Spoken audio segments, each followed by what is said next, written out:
আমরা প্রত্যেকেই তো এ কথা জানি, খুব বিশ্বাস করি যে এই দুনিয়ার জগৎ এটা আমাদের আসল ঠিকানা নয়। কারণ কিছুদিন আগেও আমরা এই দুনিয়ার জগতে ছিলাম না, আবার কিছুদিন পরেও আমরা এই জগতে থাকব না। যেহেতু পূর্বেও ছিলাম না, পরেও থাকব না, বোঝা গেল এই দুনিয়ার জগৎ আমাদের কারোই স্থায়ী নিবাস নয়। তাহলে প্রশ্ন জাগে, আমাদের স্থায়ী ঠিকানাটা কোথায়, যেখানে যাওয়ার পরে আর নড়াচড়া করতে হবে না, যেখানে যাওয়ার পরে আর সেখান থেকে বের হতে হবে না। কারণ যেই বাড়ি থেকে বের হয়ে যাওয়া লাগে সেই বাড়ি তো আমার স্থায়ী ঠিকানা হতে পারে না। এক সময় আমরা রূহ জগতে ছিলাম, আত্মার জগতে ছিলাম, আমিও ছিলাম, আপনিও ছিলেন। কিন্তু রূহ জগৎ থেকে কিন্তু আল্লাহ পাক বের করে দিয়েছেন। সেখান থেকে বের করে মাতৃগর্ভ জগতে নিয়ে এসেছেন। সেখানেও আল্লাহ পাক আমাদেরকে রাখেননি, মাতৃগর্ভ জগৎ থেকেও বের করে এনেছেন, এনে দুনিয়ার জগতে ছেড়ে দিয়েছেন। কিন্তু এখানেও রাখবেন না, এখান থেকেও বের করে দিবেন, বের করে নিয়ে যাবেন কবর জগতে, আলমে বারজাখ। সেখানেও আল্লাহ পাক চিরদিন থাকতে দিবেন না, বের করে দিবেন, বের করে নিয়ে যাবেন আলমে মাহশার তথা হাসর জগতে। হাসর জগৎ যদিও অনেক দীর্ঘ হবে, আল্লাহ রাব্বুল আলামিন বলেন 50 আলফা সানাতিম মিম্মা তাউদ্দুন। দুনিয়ার জগতে তোমরা যে বছর গণনা করো, দুনিয়ার জগতের 50,000 বছর যত দীর্ঘ, হাসরের ময়দানের একটি দিন হবে তত দীর্ঘ। কিন্তু যতই দীর্ঘ হোক, ওই হাসর জগতেও আমাদেরকে আল্লাহ পাক চিরদিন রাখবেন না। ওখানে আল্লাহ পাক এই দুনিয়ার জগতের আমাদের প্রতিটি কথা কাজ, আমাদের উঠা বসা চলা ফেরা, চোখের ইশারা, অন্তরের চিন্তা ভাবনা, এই সব কিছুকে ওজন করবেন, ইনসাফের পাল্লায় ওজন করবেন। যার ভালো কথা, ভালো কাজ, ভালো চাহনি, ভালো চিন্তা, এগুলোর পরিমাণ বেশি হবে। খারাপ কথা, খারাপ চাহনি, খারাপ কাজ, খারাপ চিন্তার তুলনায় আল্লাহ রব্বুল আলামিন তাকে দয়া করে, মায়া করে সেখান থেকে তাকে তার আসল বাড়ি, আসল ঠিকানা, চিরস্থায়ী ঠিকানা জান্নাতে পৌঁছিয়ে দিবেন। ওই জান্নাতে একবার যে প্রবেশ করবে, সেখান থেকে আর কি হওয়া লাগবে না, বের হওয়া লাগবে না। ওই জান্নাতই হচ্ছে আমাদের আসল ঠিকানা, আসল বাড়ি, চিরস্থায়ী ঠিকানা। আমরা প্রত্যেকেই ওই জান্নাতের বাসিন্দা, কেউ আমরা এই দুনিয়ার জগতের বাসিন্দা নই। মুহতারাম হাজিরিন, এই সংক্ষিপ্ত কথা থেকে বোঝা গেল আমরা এখন সবাই মুসাফির, আমাদের সফর চলছে। কোন দিকে সফর চলছে? আমাদের আসল বাড়ি জান্নাতের দিকে। আল্লাহ রব্বুল আলামিন এই জান্নাতের বাড়িটিকে আমাদের পৈতৃক সম্পত্তি বলে কোরআনে কারিমে ঘোষণা দিয়েছেন। যখন জান্নাতীদেরকে জান্নাতে দেয়া হবে, তো আল্লাহ পাকের পক্ষ থেকে একটি ঘোষণা আসবে, ওয়াতিলকাল জান্নাতুল্লাতী উরিসতুমুহা বিমা কুনতুম তা'মালুন। এই জান্নাতীরা, এই জান্নাতের বাড়িগুলো তোমাদেরকে পৈতৃক সম্পত্তি হিসেবে দিয়ে দেওয়া হয়েছে। তো আল্লাহ রব্বুল আলামিন আজকের এই মাহফিলে আমরা যারা উপস্থিত আছি, আমাদের সবাইকে আমাদের আসল বাড়ি, আসল ঠিকানা, পৈতৃক সম্পত্তি, চিরস্থায়ী ঠিকানা জান্নাতে অতি নিরাপদে পৌঁছার তৌফিক দান করুন। আমার প্রিয় ভাইয়েরা, এই যে আমরা আমাদের আসল বাড়ি জান্নাতের দিকে চলছি, আমরা মুসাফির, রূহ জগৎ থেকে বের হয়ে মাতৃগর্ভ জগৎ হয়ে এখন দুনিয়ার জগতে অবস্থান করছি। কিছুদিন পরে কবর জগৎ, এরপর কিছুদিন পর হাসর জগৎ, এর কিছুদিন পরেই আমরা জান্নাতে চলে যাব। এখন এই দুনিয়ার জগতে আমরা যে আছি, আমরা তো আমাদের আসল বাড়ি জান্নাতের পথে চলছি, জান্নাতের দিকে অগ্রসর হচ্ছি।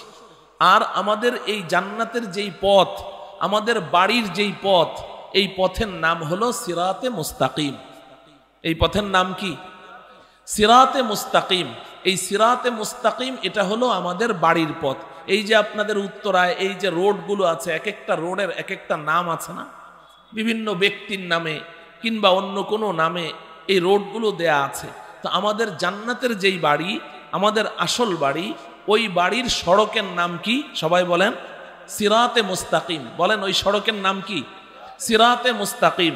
আল্লাহ রব্বুল আলামিন আমাদেরকে কোরআনে কারীমের সূরাতুল ফাতিহার মধ্যে একটি দোয়া শিখিয়েছেন।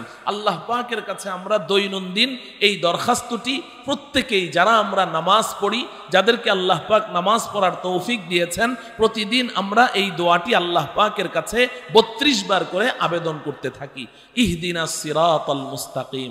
ও আল্লাহ, আপনি আমাদেরকে সিরাতে মুস্তাকিমের উপরে পরিচালিত করুন। সিরাতে মুস্তাকিম তথা জান্নাতের পথে আমাদেরকে পরিচালিত করুন। কারণ হলো, যদি আমি আমার আসল বাড়ি জান্নাতে পৌঁছতে চাই, তাহলে বাড়ির পথ ধরেই তো চলতে হবে। বলেন ঠিক কিনা? যদি আমি অন্য পথে চলি, তাহলে কি বাড়িতে পৌঁছতে পারবো? তো আল্লাহ পাক আমাদেরকে দরখাস্ত শিখিয়েছেন, সিরাতে মুস্তাকিমের দরখাস্ত আমার কাছে করো বান্দা। তুমি বলো ইহদিনাস সিরাতাল মুস্তাকিম। ও আল্লাহ, আপনি আমাকে সিরাতে মুস্তাকিমের উপরে চালান, আমি যেন সিরাতে মুস্তাকিম থেকে এদিক সেদিক সরে না যাই, ডাইভার্ট হয়ে না যাই। সিরাতে মুস্তাকিম কাকে বলে? মুফাসসিরিনে কেরাম পরিষ্কার বলে দিয়েছেন, সিরাতুল মুস্তাকিম আই সিরাতাল জান্নাহ। সিরাতে মুস্তাকিম অর্থ জান্নাতের পথ। জান্নাতের পথে আল্লাহ আপনি আমাদেরকে পরিচালিত করুন। এখন প্রশ্ন হলো, জান্নাতের পথে আমি কিভাবে চলবো? চলতে হলে তো আমাকে জান্নাতের পথ চিনতে হবে, ঠিক কিনা বলেন? যদি আমি পথ না চিনি, তাহলে কি আমি ওই পথে চলতে পারবো? যেই পথে আমি চলতে চাই, আমাকে ওই পথটি চিনতে হবে। এই জান্নাতের পথে চলার জন্যে আল্লাহ রব্বুল আলামিন আমাদেরকে দুইটি বস্তু দান করেছেন। কয়টি বস্তু? দুইটি বস্তু। আল্লাহ রব্বুল আলামিন এই জান্নাতের পথ চিনে জান্নাতের পথের উপর চলার জন্যে আমাদেরকে প্রথম যে বস্তুটি দিয়েছেন, এই বস্তুটিকে বলে কিতাবুল্লাহ। এই বস্তুটিকে কি বলে? কিতাবুল্লাহ, আল্লাহর কিতাব। আমাদের কাছে আল্লাহ পাকের একটি কিতাব আছে। এই কিতাবটির নাম কি বলেন? আল কোরআনুল করিম। এই আল কোরআনুল করিম বিসমিল্লাহর বা থেকে আরম্ভ করে সূরা নাসের সিন পর্যন্ত 114টি যে সূরা আছে, এই সূরা সম্বলিত কিতাবখানা আমাদেরকে আমাদের আসল বাড়ি জান্নাতের পথ দেখায় কি দেখায় না? কোনো সন্দেহ আছে নাকি জাহান্নামের পথ দেখায়? না, পুরা কোরআন আমাদেরকে কিসের পথ দেখায় বলেন? জান্নাতের পথ দেখায়। আমাদের আসল বাড়ি জান্নাতের পথ তথা সিরাতে মুস্তাকিম। এই সিরাতে মুস্তাকিম দেখানোর জন্যে, সিরাতে মুস্তাকিমের উপরে কিভাবে চলা যায়, সিরাতে মুস্তাকিমের ডানে বামে যে সমস্ত পথে চললে আমি ডাইভার্ট হয়ে অন্যদিকে চলে যেতে পারি, এগুলোকেও দেখিয়ে দিয়েছে। কোন কোন পথ থেকে আমাকে বেঁচে চলতে হবে, কোন পথে চলতে হবে। এই জান্নাতের পথ চেনার জন্যে, জান্নাতের পথে চলার জন্যে আল্লাহ পাক আমাদেরকে প্রথম যে বস্তুটি দিয়েছেন, এর নাম হলো কিতাবুল্লাহ। এর নাম কি? কিতাবুল্লাহ। কিন্তু মুহতারাম হাজিরিন, এই যে প্রথম যে বস্তুটি আল্লাহ পাক দিয়েছেন কিতাবুল্লাহ, এই কিতাবুল্লাহ থেকে জান্নাতের পথ খুঁজে বের করতে হলে যেই পরিমাণ আমাদের যোগ্যতা অর্জন করতে হবে, ওই পরিমাণ যোগ্যতা আমরা কেউ অর্জন করতে পারিনি। এখন আমাদের কি উপায় হবে? কিতাবুল্লাহর ভেতর থেকে জান্নাতের পথ খুঁজে বের করে সিরাতে মুস্তাকিম কোনটি, এটি বের করে ওই সিরাতে মুস্তাকিমের উপরে চলার যোগ্যতা আমরা কেউ অর্জন করতে পারিনি। এই যে আমার আগে হযরত মাওলানা মুফতি কিফায়াতুল্লাহ আজহারি দামাত বারাকাতুহুম বলে গেছেন, যে যতগুলো বাতিল ফেরকা আছে, যতগুলো ভ্রান্ত মতবাদ আছে, যতগুলো গোমরাহ এবং পথ ভ্রষ্ট গোষ্ঠী এবং দল আছে, এরা সবাই টার্গেট করে হলো জেনারেল শিক্ষিত দিনদার মুসলমানদেরকে। জেনারেল শিক্ষিত দিনদার মুসলমানদেরকে এরা অক্টোপাসের মতো চারদিক থেকে টানছে। প্রশ্ন হলো, ওদেরকে কেন টানে? ওদেরকে কেন টানে? এই কথাটা শুনলে অনেক সময় আমার জেনারেল শিক্ষিত যারা দিনদার সাথী আছেন, ওদের মনে আবার আঘাতও লাগে যে হুজুর আপনাদেরকে টানে না, আমাদেরকে টানে। আপনাদেরকে পথভ্রষ্ট করতে পারে না, আমাদেরকে পথভ্রষ্ট করে খালি আমাদের কথা বলেন, ব্যাপারটা কি? এটা মনে কষ্ট পাওয়ার জন্য নয়, বরং সতর্ক করার জন্য। কিসের জন্যে? সতর্ক করার জন্যে। এখন প্রশ্ন হলো, যারা জেনারেল শিক্ষিত দ্বীনি সাথী আমার সামনে আপনারা বসে আছেন, আপনাদেরকে কেন টানে? আপনাদেরকে টানার একমাত্র কারণ হলো আপনাদের কাছে কোষ্টি পাথর নেই, যেই পাথর দিয়ে ঘষা দিলে খাঁটি সোনা আর ভেজাল সোনায় পার্থক্য করা যায়। ওই পাথরটা আপনাদের কাছে নেই, যার কারণে সোনালী রং গোল্ডেন কালারের যে কোনো অর্নামেন্টস দেখলেই আপনাদের কাছে ওটা খাঁটি সোনা মনে হয়, কারণ কোষ্টি পাথর নেই। ঘষা দিয়ে যে আপনি দেখবেন যে এটা কি ইমিটেশন নাকি এটা খাঁটি স্বর্ণ, এই কোষ্টি পাথর তো নেই। এই কারণে এই গোল্ডেন কালারের নকল অর্নামেন্টস গুলো, অর্থাৎ এই ভ্রান্ত দল এবং গুমরাহ পথভ্রষ্ট দলগুলো জেনারেল শিক্ষিত দিনদার সাথীদেরকে টানছে। আমার প্রিয় ভাইয়েরা, আল্লাহ রব্বুল আলামিন বড় মেহেরবান, আরহামুর রাহিমিন। যারা এই কোরআন ও হাদিসের এই গভীর জ্ঞান অর্জন করতে পারেনি, তাফাক্কুহ ফিদ্দীন অর্জন করতে পারেনি, কোরআন ও হাদিসের বুৎপত্তি পাণ্ডিত্য অর্জন করতে পারেনি, যার কারণে কোরআন ও সুন্নাহর ভেতর থেকে সরাসরি ডুবুরিদের মতো, যারা ডুবুরি সমুদ্রের অতল গহ্বরে ডুব দিয়ে চলে যায়, সমুদ্রের তলদেশ থেকে ঝিনুক আহরণ করে, ঝিনুকের ভেতর থেকে মুক্তা বের করে সেই মুক্তা তারা ব্যবসা করে, এমন ডুবুরিদের মতো সমুদ্রের অতল গহ্বর পর্যন্ত ডুব দেওয়ার ক্ষমতা তথা কোরআন ও সুন্নাহর একেবারেই গভীর অতলে, একেবারেই গভীরে পৌঁছে কোরআন ও সুন্নাহর ভেতর থেকে সিরাতে মুস্তাকিমের ঠিকানা বের করে ওটার উপরে চলার ক্ষমতা তো একমাত্র হক্কানি রব্বানি উলামায়ে কেরামেরই আছে। তারা তো ডুবুরি, তারা তো ডুব দিয়ে নিয়ে আসতে পারে, কিন্তু আমরা যারা ডুবুরি হতে পারলাম না, যারা আমরা ডুবুরি হতে পারিনি, আমরা সমুদ্রে সাঁতারই জানি না, ডুব দিব তো দূরের কথা, সাঁতার জানি না, আমাদের অবস্থাটা কি হবে? আমাদের জন্য মহান রব্বুল আলামিন আরহামুর রাহিমিন আমাদের জন্য একটা সুন্দর ব্যবস্থা রেখেছেন সিরাতে মুস্তাকিমের উপরে চলার জন্য, জান্নাতের পথে চলার জন্য। আমি ওই ব্যবস্থাপত্রটুকু আপনাদের সামনে পেশ করে আমার কথা শেষ করে। মুহতারাম হাজিরিন, তো আল্লাহ পাক তো আমাদেরকে দোয়া শিখালেন, ইহদিনাস সিরাতাল মুস্তাকিম। বান্দা আমার কাছে বলো যে রব্বুল আলামিন আমাকে সিরাতে মুস্তাকিমের উপরে চালান, আমাকে জান্নাতের পথে চালান। এখন প্রশ্ন হলো জান্নাতের পথ কোনটি? তো আল্লাহ রব্বুল আলামিন 6 নম্বর আয়াতে জান্নাতের পথের পরিচয় দিয়ে দিচ্ছেন, সিরাতাল্লাযীনা আন'আমতা আলাইহিম। এই জান্নাতের পথের পরিচয় বলে দিলেন, সিরাতে মুস্তাকিমের পরিচয় বলে দিলেন, সিরাতাল্লাযীনা আন'আমতা আলাইহিম।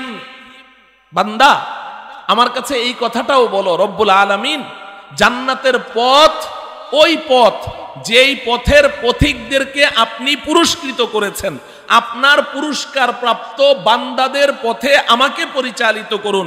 সিরাতাল্লাযীনা আন'আমতা আলাইহিম, যেই পথের পথিকদেরকে আপনি পুরস্কৃত করেছেন ওই পথিকদের পেছনে পেছনে আমাকে চালান। অর্থাৎ আপনার পুরস্কার প্রাপ্ত, আপনার নির্বাচিত, আপনার বাছাইকৃত, আপনার পছন্দের বান্দাগুলো যেই পথে চলছে আমাকে তাদের পেছনে পেছনে চালান, কারণ আপনার ওই পছন্দের বান্দারা যেই পথে চলছে ওটাই জান্নাতের পথ। আমি তাদের পেছনে পেছনে চলতে চাই, তারা যেদিকে যায় আমি সেদিকে যাব।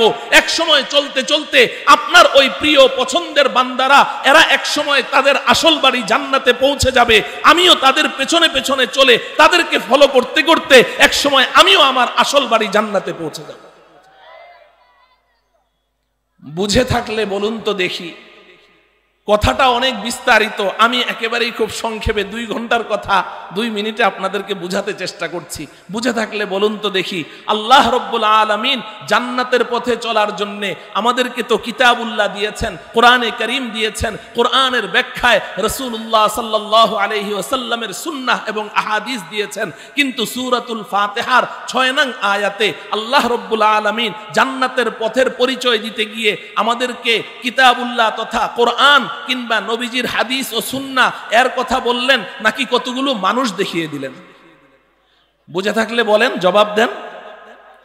কতগুলো মানুষ দেখিয়ে দিলেন যে ওই মানুষগুলোর পেছনে চল। প্রশ্ন জাগে, আল্লাহ রব্বুল আলামিন সিরাতে মুস্তাকিমের পরিচয় দিতে গিয়ে, জান্নাতের পথের পরিচয় দিতে গিয়ে আল্লাহ পাক তো এই কথা বলতে পারতেন ইহদিনাস সিরাতাল মুস্তাকিম, ও আল্লাহ আপনি আমাদেরকে জান্নাতের পথে পরিচালিত করেন, সিরাতে মুস্তাকিমের উপরে চালান। এরপর 6 নম্বর আয়াতটা তো এমন হতে পারত, সিরাতাল কুরআনি ওয়াল হাদিস, যে জান্নাতের পথ কোরআন ও হাদিসের পথ। জান্নাতের পথ কোরআন ও হাদিসের পথ কি জান্নাতের পথ না? কোনো সন্দেহ আছে? কোনো সন্দেহ নেই। তো আল্লাহ পাক তো এটা বলতে পারতেন 6 নম্বর আয়াতে, সিরাতাল কুরআনি ওয়াল হাদিস, কোরআন হাদিসের পথ জান্নাতের পথ, কোরআন হাদিসের পথে চলো জান্নাত পেয়ে যাবে। কিন্তু আল্লাহ পাক এই কথা না বলে বললেন সিরাতাল্লাযীনা আনআমতা আলাইহিম, যে বান্দা জান্নাতের পথে চলতে চাও, জান্নাতের পথ চিনতে চাও, ওই মানুষগুলোকে ফাইন্ড আউট করো, ওই মানুষগুলোকে খুঁজে বের করো, ওই মানুষগুলো যেই পথে চলছে ওটাই জান্নাতের পথ, এদের পেছনে পেছনে চলো। প্রশ্ন জাগে, আল্লাহ রব্বুল আলামিন সিরাতে মুস্তাকিম তথা জান্নাতের পথের পরিচয় দিতে গিয়ে আল্লাহ পাক কিতাবুল্লাহ এবং আহাদিসে রাসূলের কথা না বলে আল্লাহ পাক কতগুলো মানুষ আমাদেরকে কেন দেখিয়ে দিলেন? আমি এই প্রশ্নের জবাবটা দিয়ে আলোচনা শেষ করছি। এটা একটা উদাহরণ দিয়ে আপনাদেরকে বুঝাতে হবে। ধরুন আপনার বাড়ি অনেক দূরে, ঢাকা রাজধানী থেকে অনেক দূরে, ধরুন রংপুর, আপনার জন্ম রংপুরে, আপনি রংপুরে বড় হয়েছেন, উত্তরবঙ্গে রংপুরের নাম শুনেছেন না? ওখানে বড় হয়েছেন, এখন আপনার বয়স চলছে 60-65 বছর। জীবনে কোনোদিন আপনি ঢাকা রাজধানী দেখেননি। জীবনের শেষ দিকে এসে আপনার মনে শখ জাগলো, আমি তো জীবনে কোনোদিন ঢাকা রাজধানীটা দেখলাম না। আবার রাজধানীতে বাংলাদেশের জাতীয় সংসদ ভবন, এত সুন্দর একটা ভবন, ক্যালেন্ডারে দেখি ছবি, পানির উপরে বিল্ডিং, দেখতে বড় সুন্দর লাগে, কিন্তু স্বচক্ষে তো দেখলাম না। খুব শখ জাগলো জাতীয় সংসদ ভবনটা দেখবেন, কিন্তু রাস্তা তো চিনেন না। তো হঠাৎ মনে পড়লো যে আরে আমার ভাতিজানা এই কিছুদিন আগে চেয়ারম্যান নির্বাচিত হলো, ও তো মাঝে মধ্যেই শুনি ঢাকা যায়। ভাতিজার কাছে গিয়ে বললেন, ভাতিজা তুমি না ঢাকা যাও? বলে হ্যাঁ চাচা যাই তো, সপ্তাহে সপ্তাহে যাওয়া লাগে। আচ্ছা তুমি কি জাতীয় সংসদ ভবনে যাও? বলে হ্যাঁ মাঝে মধ্যে সেখানেও যেতে হয়। আচ্ছা ভাতিজা তাহলে এক কাজ করো, আমাকে একটু এই জাতীয় সংসদ ভবনের রাস্তাটা একটু আমাকে বলে দাও, আমি একটু সংসদ ভবনটা দেখতে চাই। ভাতিজা জিজ্ঞাসা করলো, চাচা জীবনে ঢাকা কয়বার গিয়েছেন? আপনি বললেন যে আমি তো জীবনে একবারও যাই নাই। তাহলে তো আমি মুখে বললে আপনি ভুলে যাবেন, কাগজ কলম নিয়ে আসেন। তো আপনি ভাতিজার কাছে কাগজ কলম নিয়ে গেলেন। এবার ভাতিজা কাগজটা হাতে নিয়ে কলম দিয়ে আপনাকে ড্রয়িং করে দিচ্ছে কিভাবে কিভাবে যাবেন। তো বলছে যে চাচা আপনি এখন এই মুহূর্তে এই জায়গায় আছেন, এখান থেকে সোজা পূর্ব দিকে আপনি 5 কিলোমিটার যাবেন, যাওয়ার পরে একটা 4 মাথা পড়বে, একটা 4 মাথার মোড় পড়বে। তো ওখানে গিয়ে আপনি ডান দিকে যাবেন, ডান দিকে এই 1 কিলোমিটার যাওয়ার পরেই আবার বাম দিকে টার্নিং নিয়ে আপনি প্রায় 15 কিলোমিটার চলে যাওয়ার পরে একটা 7 মাথা পড়বে। 7 মাথা থেকে আপনি ডানেও যাবেন না, বাঁয়েও যাবেন না, সোজাও যাবেন না, সোজা আর বাম দিকের রাস্তার মাঝামাঝি তেরসা আপনি ওদিকে যাইতে থাকবেন। ওদিকে আপনি 4 কিলোমিটার যাওয়ার পরে ওখানে আবার একটা 3 মাথা পড়বে, 3 মাথা থেকে ডান দিকে একটু টার্নিং নিয়ে আবার বাম দিকে যেতে থাকবেন। এবার চেয়ারম্যানের কলম একবার ডানে, একবার বাঁয়ে, একবার সোজা, একবার তেসরা, এদিকে শুধু চলেই যাচ্ছে। ওর তো রাস্তা সব মুখস্থ, ও তো খালি কলম দিয়ে একবার এইভাবে ড্রয়িং করেই চলছে, আর আপনি এইভাবে তাকিয়ে আছেন, আপনার মাথাটা ভোঁ ভোঁ করে ঘুরছে। বলেন ঠিক না বেঠিক? ঠিক এই মুহূর্তে এলাকার ইমাম সাহেব ঢুকলেন। চেয়ারম্যান সাহেব আপনি করছেনটা কি? বলে আমি চাচাকে একটু ওই ঢাকা রাজধানী সংসদ ভবনের রাস্তাটা একটু ড্রয়িং করে দিচ্ছি। ইমাম সাহেব দেখে বলে সর্বনাশ, যা আপনি করলেন এটা তো বাংলাদেশের মানচিত্রও ফেল, এটা যদি চাচা নিয়ে বের হয় নির্ঘাত রাস্তা হারিয়ে ফেলবে। বলেন ঠিক না বেঠিক? চেয়ারম্যান সাহেব বলে তাহলে কি করতে হবে? ইমাম সাহেব বলেন যে আমি চাচাকে এমন সহজ একটা পথ বাতলে দিব, চাচার পথ হারাবার কোনো ভয় থাকবে না। চেয়ারম্যান সাহেব খেপে গেলেন। আপনারা হুজুররা সবসময় খালি উপরে থাকতে চান। বলেন না, উপরে থাকতে চাই না, হুজুরদের কাজ হলো উম্মতকে কঠিন পথ থেকে সহজ পথ প্রদর্শন করা।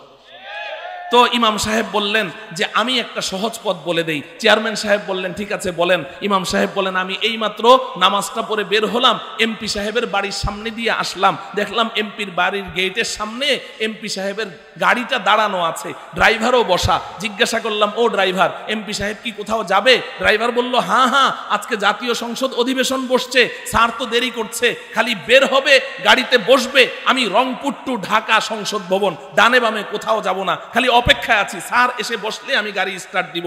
ইমাম সাহেব বললেন, চাচা আপনার কি কোনো গাড়ি আছে? আপনি বললেন যে হ্যাঁ আলহামদুলিল্লাহ, গত সপ্তাহে তো 80 লাখ টাকা দিয়ে একটা প্রাডো কিনলাম। তাহলে আর কোনো সমস্যা নাই, এক কাজ করেন, আপনার গাড়িটা এমপির গাড়ির পেছনে নিয়ে দাঁড় করিয়ে রাখেন, আর অপেক্ষায় থাকেন কখন এমপির গাড়ি স্টার্ট দেয়। যখনই এমপির গাড়ি স্টার্ট দিবে আপনার গাড়িও স্টার্ট দিবেন। এমপির গাড়ি চলতে শুরু করবে, আপনার গাড়িও চলতে শুরু করবে। এমপির গাড়ির ডানে আপনার গাড়ির ডানে, এমপির গাড়ি বাঁয়ে আপনার গাড়ি বাঁয়ে। এমপির গাড়ি যখন স্পিড বাড়াবে আপনিও বাড়িয়ে দিবেন। যদি এমপি সাহেব রাস্তায় কোথাও ইস্তেঞ্জা সারার জন্য, জরুরতের জন্য কোথাও গাড়িটা দাঁড় করায়, আপনি অধৈর্য হয়ে ওই গাড়ি ক্রস করে সামনে চলে যাবেন না, তাহলেই কিন্তু মরেছেন, পথ হারিয়ে ফেলবেন। আপনি ওই গাড়িটাকেই টার্গেটে রাখেন, পেছনে থাকবেন, চোখে চোখে রাখেন। এমপির গাড়ি যেদিকে আপনার গাড়ি ওদিকে। একসময় এমপির গাড়ি সোজা সংসদ ভবনে ঢুকবে, আপনার গাড়িটাও সংসদ ভবনে ঢুকে যাবে। মুহতারাম হাজরিন, এবার বলুন তো দেখি, ওই চাচা কি পথ হারাবার কোনো সম্ভাবনা আছে? পথ হারাবার কোনো সম্ভাবনা আছে? মুহতারাম হাজরিন, আমার এই সহজ উদাহরণটুকু যদি বুঝে আসে তাহলে বুঝেন আল্লাহ রব্বুল আলামিন বড় মেহেরবান, আরহামুর রাহিমিন। আল্লাহ পাক বলেন, এই দুনিয়ার মানুষ, আমি তোমাদেরকে জান্নাতের পথ চেনার জন্য, জান্নাতের পথ খুঁজে বের করার জন্য আমি তো কিতাব নাযিল করেছি। এই কিতাবের ব্যাখ্যাকার আমার রাসূলকে পাঠিয়েছি। আমার রাসূল তো কিতাব খুলে খুলে জান্নাতের পথ তোমাদেরকে দেখিয়ে দিয়েছেন, কিন্তু তোমরা এই দুনিয়াতে গিয়ে এত ব্যস্ত হয়ে পড়েছো, এত ব্যস্ত হয়ে পড়েছো, ব্যবসা বাণিজ্য, চাকরি বাকরি, বিভিন্ন কাজে তোমরা এতটাই মশগুল হয়ে গেছো, এখন এই কিতাবুল্লাহর গভীরে ডুব দেওয়ার মতো কোনো যোগ্যতা তোমরা অর্জন করনি। কিন্তু আমি আল্লাহ তো বড় মেহেরবান, আমি তো আরহামুর রাহিমিন, আমি তো দয়ার সাগর, আমি তোমাদেরকে বঞ্চিত করব না। এক কাজ করো, আমার জমিনে প্রত্যেক যুগে, প্রত্যেক জমানায় আমার নির্বাচিত, বাছাইকৃত, আমার পছন্দের কতগুলো মানুষ আছে, এই মানুষগুলোকে খুঁজে বের করো। প্রশ্ন জাগে, এই মানুষগুলোকে কিভাবে খুঁজে বের করব? নবীজি সাল্লাল্লাহু আলাইহি ওয়াসাল্লাম এই মানুষগুলোর পরিচয় দিয়েছেন। আল্লাহ কোরআনে পরিচয় দিয়েছেন, উলাইকাল্লাযীনা আন'আমাল্লাহু আলাইহিম মিনান নাবিয়্যিনা ওয়াস-সিদ্দীকিনা ওয়াশ-শুহাদাই ওয়াস-সালিহিন ওয়া হাসুনা উলাইকা রাফীকা। আল্লাহ কোরআনে এই মানুষগুলোর পরিচয় দিয়েছেন। রাসূল হাদিসের মধ্যে বলেছেন, লা তাযালু তাইফাতুম মিন উম্মতি মানসুরিনা আলাল হক লা ইয়াদুররুহুম মান খালাফাহুম ওয়া ফি রিওয়ায়াতিন মান খাযালাহুম হাত্তা তাকুমাস সাআ। নবীজি বলেন, আমার উম্মতের মধ্যে প্রত্যেক যুগে, প্রত্যেক জমানায় আমার উম্মতের সৌভাগ্যবান একটা জামাত থাকবে। উলামায়ে কেরামের ওই জামাত, তারা কোনো সময় হক কথাই বলতে থাকবে, সব সময় হক পথেই চলতে থাকবে। কোন নিন্দুকের নিন্দা, কোন নিন্দুকের নিন্দা, কোন ভৎসনাকারীর ভৎসনা, কোন জালেম অত্যাচারী রাজা বাদশার জেল জুলুম নির্যাতন, কোন ভীতি প্রদর্শনকারীর ভয়, কোন লোভ প্রদর্শনকারীর কোন লোভ লালসা, কোনো কিছুই তাদেরকে এক মুহূর্তের জন্য হক কথা বলা থেকে, হক পথে চলা থেকে এক মুহূর্তের জন্য বিচ্যুত করতে পারবে না। হাত্তা তাকুমাস সাআ। নবীজি বলেন, এক সময় কিয়ামত চলে আসবে। মুহতারাম হাজিরিন, এই মানুষগুলো কারা? যারা সব সময় হক কথাই বলে, সব সময় হক পথেই চলে, কোনো নিন্দুকের নিন্দাকে পরোয়া করে না, কোনো ভীতি প্রদর্শনকারীর ভয়কে পরোয়া করে না, জেল জুলুম নির্যাতন ফাঁসিকে কোনো পরোয়া করে না, হক কথা বলতেই থাকে, এক কথাই বলতে থাকে। জেলখানায় যাওয়ার আগেও যা বলে, জেলখানা থেকে বের হওয়ার পরেও তাই বলে। যত ভয় দেখাক, যতই লোভ দেখাক, একই কথা বলতে থাকে। এই মানুষগুলোকে খুঁজে বের করেন। আল্লাহ পাক আকল বুদ্ধি বিবেক দিয়েছেন। নবীজি তাদের পরিচয় আরো সহজ করে দিয়েছেন। ইন্নামাল উলামাউ হুম ওয়ারাসাতুল আম্বিয়া। নবীজি বলেন, নবী রাসূলগণ দুনিয়া থেকে চলে যাওয়ার পরে এখন আর নবী রাসূল আসবেন না। নবী রাসূলগণ যেমন সব সময় হক কথা বলেছেন, হক পথে চলেছেন, কাউকে পরোয়া করেন নাই, এখন নবীগণের ওয়ারিস, উত্তরাধিকারী, হক্কানি রব্বানি উলামায়ে কেরাম, তারাই হচ্ছেন নবীগণের ওয়ারিস, তারাই হচ্ছেন হক কথা বলনেওয়ালা, তারাই হচ্ছেন হক পথে চলনেওয়ালা। এদেরকে তোমরা খুঁজে বের করো, বের করে তাদের পেছনে পেছনে চলো, তাদের পেছনে পেছনে চলো। তারা যা বলে তাই শুনো, তাদের কথার বাইরে যেও না। যদি তাদের কথার বাইরে গিয়েছো তাহলে তুমি কিন্তু সিরাতে মুস্তাকিম থেকে ছিটকে পড়ে যাবে। তাদের পেছনে পেছনে চলো, তাদেরকে ফলো করো, তারা যা বলে তাই শুনো। তাদের সাথে হটকারিতা করো না। কোনো কথা বললে তুমি মনে করো না যে না, আমি ওই আমিরকে মানি, আমি ওই আমিরকেই মেনে যাব। ও আমার ভাই, এটা তো দুনিয়া, এটা তো জান্নাতের পথ, এটা কোনো রাজনৈতিক দল নয়, এটা কোনো বিএনপি আর আওয়ামী লীগ নয় যে আমি আমার নেত্রীকে মেনে যাব, নেত্রী যা বলবে তাই শুনবো, কে কি বলছে শুনবো না। এটা আখিরাত, এটা জান্নাত। তুমি যদি জান্নাতের পথে থাকতে করতে চাও তাহলে ওই সব কিছু ছেড়ে দিয়ে ওই হক্কানি রব্বানি উলামায়ে কেরামের পেছনে চলতে থাকো। তারা যেই পথে চলে ওটাই জান্নাতের পথ। আল্লাহ বলছেন ওটা জান্নাতের পথ, রাসূল বলছেন ওটা জান্নাতের পথ। তুমি বিশ্বাস করো আল্লাহর কথা, তুমি বিশ্বাস করো রাসূলের কথা, তাহলে এখানে কেন হটকারিতা করছো? ওই জামাতের পেছনে থাকো। তারা চলতে চলতে এক সময় জান্নাতে ঢুকে যাবে। তোমার জীবনের গাড়ি যদি তাদের পেছনে চালাতে পারো, এক সময় তুমিও জান্নাতে চলে যাবে, তুমিও জান্নাতে চলে যাবে। এই কথাটুকু আল্লাহ রব্বুল আলামিন চোখে আঙ্গুলি দিয়ে আমাদেরকে দেখিয়ে দিয়েছেন। সিরাতাল্লাযীনা আনআমতা আলাইহিম, সিরাতাল্লাযীনা আনআমতা আলাইহিম। এজন্য আমার প্রিয় ভাইয়েরা, এক কথা সবাই বলছে, আমিও বলে যাই, কোনো উপায় নেই, কোনো উপায় নেই, এই পথ ছাড়া আর কোনো উপায় নেই। যেহেতু আমি অন্ধ, একজন অন্ধ তার যদি বুঝ বুদ্ধি ঠিক থাকে, পাগল না হয়, আকল বুদ্ধি ঠিক থাকে, তাহলে ওই অন্ধ কি করে জানেন? পথ পার হওয়ার সময় যার চক্ষু আছে, চক্ষুওয়ালার হাত ধরে থাকে, চক্ষুষ্মান ব্যক্তির হাত ধরে থাকে, ওই হাত ছাড়ে না। কারণ এই চক্ষুষ্মান ব্যক্তি ও তো পথ চিনে, ও তো পথ পার হতে পারবে। অতএব আমাদের যাদের কাছে কোরআন ও হাদিসের কষ্টি পাথর নেই, আমরা তো অন্ধ, অতএব আমাদের ওই সমস্ত মানুষগুলোর হাত ধরতে হবে যারা সিরাতে মুস্তাকিম চিনে, যারা জান্নাতের পথ চিনে, ওদের হাত ধরতে হবে। এখন এক অন্ধ যদি আরেক অন্ধের হাত ধরে, তাহলে তো ওই ময়দানে যে বয়ান করেছে যে নামাজ না পড়লে যেই গুনাহ, রোজা না রাখলে যেই গুনাহ, যাকাত না দিলে যেই গুনাহ, তাবলিগে না গেলেও বলে এর চেয়ে আরো বড় গুনাহ, তো অন্ধ অন্ধের হাত ধরলে তো এমন কথাই বলবে। মুহতারাম হাজরিন, এজন্য সংক্ষিপ্ত কথা, সহজ পথ, এর চেয়ে সহজ পথ তো আমি আর দেখি না। জান্নাতে যাওয়ার এত সহজ পথ যে আমি এই আল্লাহ পাক যে বলেছেন আমার ওই প্রিয় বান্দাদের পথে তুমি চলো, তাদের পেছনে চলো, আমি যদি আমার গাড়িটা তাদের পেছনে লাগিয়ে দেই তাহলে কত সহজে আমি চলে যেতে পারবো। এই যে আজকে জামিয়া মাহমুদিয়া, এই দিয়াবাড়ি মাদ্রাসার যে আপনার প্রতিষ্ঠাতা মুহতামিম মুফতি কামাল উদ্দিন সাহেব দামাত বারাকাতুহুম, উনি কিন্তু ওই পথের একজন পথিক। আমি মনে করি উনি একজন ওই পথের পথিক। উনি আল্লাহ পাকের একজন নির্বাচিত, আল্লাহ পাকের একজন পছন্দের বান্দা। আপনি আপনার জীবনের গাড়িটা ওনার পেছনে লাগিয়ে দেন না, ওনার পেছনে লাগিয়ে দেন। লাগিয়ে দিলে এবার আপনি দেখেন যে ওনার গাড়িটা কোন দিকে যায়। দেখবেন যে ওনার জীবনের গাড়ির সামনে আরেকটা গাড়ি দাঁড়িয়ে আছে। ওই গাড়িটা কার জানেন?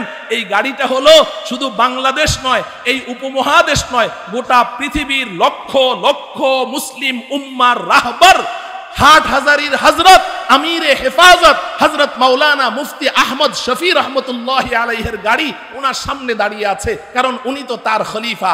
আহমদ শফির গাড়ির সামনে দেখেন আরেকটা গাড়ি দাঁড়িয়ে আছে, শাইখুল আরবি ওয়াল আজম আওলাদে রাসূল সৈয়দ হুসাইন আহমদ মাদানী রহমতুল্লাহি আলাইহির গাড়ি। দেখবেন মাদানীর গাড়ির সামনে আরেকটা গাড়ি আছে, সেই গাড়িটি হলো শাইখুল হিন্দ মাহমুদ হাসান দেওবন্দির গাড়ি। দেখবেন সামনে আরেকটা গাড়ি আছে, ওই গাড়িটি হলো দারুল উলুম দেওবন্দের প্রতিষ্ঠাতা ও বাণী হযরত মাওলানা কাসেম নানুতুবির গাড়ি। এরপরে দেখবেন তার সামনে আরেকটা গাড়ি দাঁড়িয়ে আছে, ওই গাড়িটি হলো তার উস্তাদ শেখ আব্দুল গনি মুজাদ্দিদির গাড়ি। এরপর দেখবেন সামনে আরেকটা গাড়ি, ওটা হলো শাহ ইসহাক দেহলভির গাড়ি। তার সামনে হলো শাহ আব্দুল আজিজ মুহাদ্দিসুদ দেহলভির গাড়ি। তার সামনে হলো শাহ ওলিউল্লাহ মুহাদ্দিসুদ দেহলভির গাড়ি। তার সামনে হলো শেখ আবু তাহের আল মাদানির গাড়ি। তার সামনে হলো শেখ ইব্রাহিম আল কুর্দির গাড়ি। তার সামনে হলো আশ-শেখ আল মাজ্জাহির গাড়ি। তার সামনে হলো আশ-শিহাব আহমদ আস-সুবকির গাড়ি। তার সামনে হলো শেখ আজ-জাইন জাকারিয়ার গাড়ি। তার সামনে হলো আশ-শেখ আল ইজ আব্দুর রহিমের গাড়ি। তার সামনে হলো শেখ ওমর আল মারাগির গাড়ি। তার সামনে হলো শেখ আল ফখর ইবনুল বুখারীর গাড়ি। তার সামনে হলো শেখ ওমর ইবনে তাবারজাদ আল বাগদাদির গাড়ি। তার সামনে দেখেন শেখ আবু আমির মাহমুদ ইবনুল কাসিম আল আবু মুহাম্মদ আবু আহমদ মুহাম্মদ আব্বাস আল মাহবুবির গাড়ি। তার সামনে দেখেন শেখ আবু ঈসা মুহাম্মদ ইবনে ঈসা আত-তিরমিজির গাড়ি। ইমামে তিরমিজি রহমতুল্লাহি আলাইহির সামনে দেখেন তার জীবনের সবচেয়ে প্রিয় উস্তাদ ইমামে বুখারী রহমতুল্লাহি আলাইহির গাড়ি। ইমামে বুখারীর সামনে দেখেন তার জীবনের সবচেয়ে প্রিয় উস্তাদ ইমামে আহমদ ইবনে হাম্বলের গাড়ি। তার সামনে দেখেন তার জীবনের সবচেয়ে বড় উস্তাদ ইমামে শাফিঈ রহমতুল্লাহি আলাইহির গাড়ি। তার সামনে দেখেন তার জীবনের সবচেয়ে বড় উস্তাদ ইমামে মুহাম্মদ ইবনুল হাসান আশ-শাইবানির গাড়ি। তার সামনে দেখেন ইমামে মুহাম্মদের সামনে দেখেন এমন এক গাড়ি, পিছনে এরকম গাড়ি আর দেখেননি। এই গাড়ি দেখে আপনি অবাক হয়ে গেলেন, জিজ্ঞাসা করলেন, হে ইমামে মুহাম্মদ, তোমার সামনের গাড়িটি এত ব্যতিক্রম, এই গাড়িটি কার? তিনি চিৎকার দিয়ে বলবেন, এই গাড়ি আর কারো নয়, এটা ইমামুদ দুনিয়া, ইমামুল আজম, ইমামে আবু হানিফা রহমতুল্লাহি আলাইহি। ইমামে আবু হানিফাকে জিজ্ঞাসা করেন আপনার সামনের গাড়িটি কার? উনি বলবেন হাম্মাদ ইবনে সুলাইমানের গাড়ি, যার সান্নিধ্যে আমি 10টি বছর থেকে ইমামে আবু হানিফা হয়েছি। হাম্মাদ ইবনে আবি সুলাইমানের সামনে দেখেন তার জীবনের সবচেয়ে প্রিয় উস্তাদ ইব্রাহিম আন-নাখাইর গাড়ি, তার সামনে দেখেন তার জীবনের সবচেয়ে প্রিয় উস্তাদ হযরতে আলকামা ইবনে ওয়াক্কাস আল-লাইসির গাড়ি। হযরতে আলকামার সামনের গাড়িটি আপনি দেখে অবাক হয়ে যাবেন, এটি হচ্ছে অসংখ্য অগণিত সাহাবাদের গাড়ি, তার মধ্যে তার জীবনের সবচেয়ে প্রিয় উস্তাদ সাহাবায়ে কেরামের মধ্যে সবচেয়ে বড় আলেম হযরতে আব্দুল্লাহ ইবনে মাসউদ রাদিয়াল্লাহু তাআলা আনহুর গাড়ি। হযরতে আব্দুল্লাহ ইবনে মাসউদ সহ 1.25 লক্ষ সাহাবায়ে কেরামের এই গাড়ির বহরের সামনের গাড়িটি দেখেন সাইয়্যিদুল মুরসালিন আকায়ে নামদার তাজদারে মদিনা আহমদ মুজতবা মুহাম্মদ মুস্তাফা সাল্লাল্লাহু আলাইহি ওয়াসাল্লামের গাড়ি। নবীজি বলেন হুররিমাতিল জান্নাতু আলাল আম্বিয়া ক্বাবলা আন আদখুলাহা, যতক্ষণ আমার গাড়ি জান্নাতে প্রবেশ না করবে সমস্ত নবী রাসূলের জন্য জান্নাতের দরওয়াজাকে আল্লাহ হারাম ঘোষণা করেছেন। ক্বাবলা আন আদখুলাহা, আমি ঢুকবো তারপরে নবীদের জন্য ইজাজত হবে। ওয়া হুররিমাতহা আলাল উমাম ক্বাবলা আন তাদখুলুহা, পূর্বের সমস্ত নবীগণের সমস্ত উম্মতের জন্য জান্নাতের দরওয়াজা আল্লাহ হারাম ঘোষণা করেছেন যতক্ষণ পর্যন্ত না আমার পেছনের আমার উম্মতের এই গাড়ির বহরগুলো না ঢুকবে। ও আমার প্রিয় মুসলিম ভাইরা, কোনো গোড়ামি না করে ওই উলামায়ে কেরামের পেছনে জীবনের গাড়িটা চালিয়ে দেন, ইনশাআল্লাহ আসল বাড়ি জান্নাতে পৌঁছে যাবেন। ওয়া সাল্লাল্লাহু তাআলা আলা সাইয়্যিদিনা মুহাম্মদ ওয়া আলা আলিহি ওয়া আসহাবিহি আজমাইন। আসসালামু আলাইকুম ওয়া রাহমাতুল্লাহি ওয়া বারাকাতুহু।